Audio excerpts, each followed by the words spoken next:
buhi, mao gayud ang kahadlok.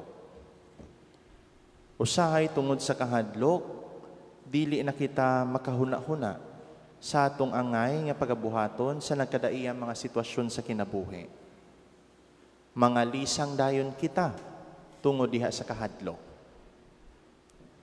Usahay ang kahadlok, dili usab malikayan.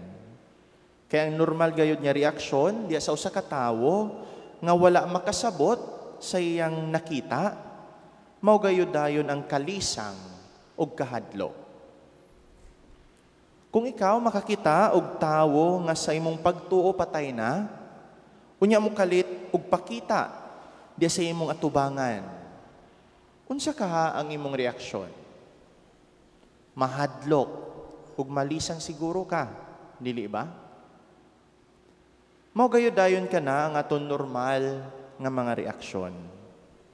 Ang mga butang nga mokalit og tungha sa atong atubangan, kung dili gani dayon kita makasabot niini, usahay mao ning mga butanga ang makapahadlok gayud kanato. Labi na gayod kung dili kini katuuhan ug dili kini masabtan. Mauusab ka na ang nahimong reaksyon sa mga tinun-an ni Jesus sa ilang pagkakita kaniya nga mitungha og kalit diya sa ilang atubangan. Sa pagkakita ni Jesus sa pundok sa mga tinun-an, nangalisang gayud sila ug daw binilag nakakita silag multo. Busa iyang gipakita ug gipahikap ang iyang mga samad diha kanila ug nangayo pamanggani isiyag pagkaon diha kanila. Nagmakatarungan pagayod ang atong Ginoo nga kung multo pa siya o espiritu pa siya, wala unta siya uy unod ug bukog nga sama diha sa ila nakita nga anaa kaniya. Apan wala gihapon sila motuo.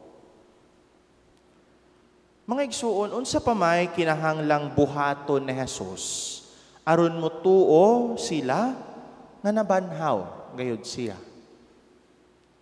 O unsa pa kaha ang mga timailhan nga atong gikinahanglan aron nga motuo usab kita nga nabanhaw ug buhi gayud ang atong Ginoo.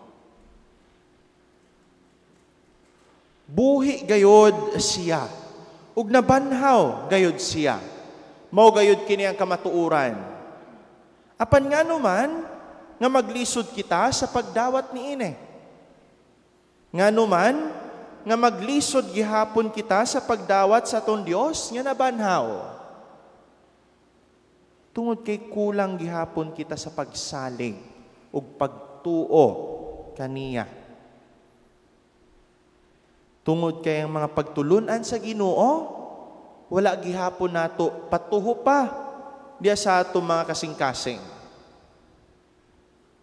Usahay tungod sa kakulang sa atong pagtuo ug pagkatig-a sa ato mga kasing-kasing.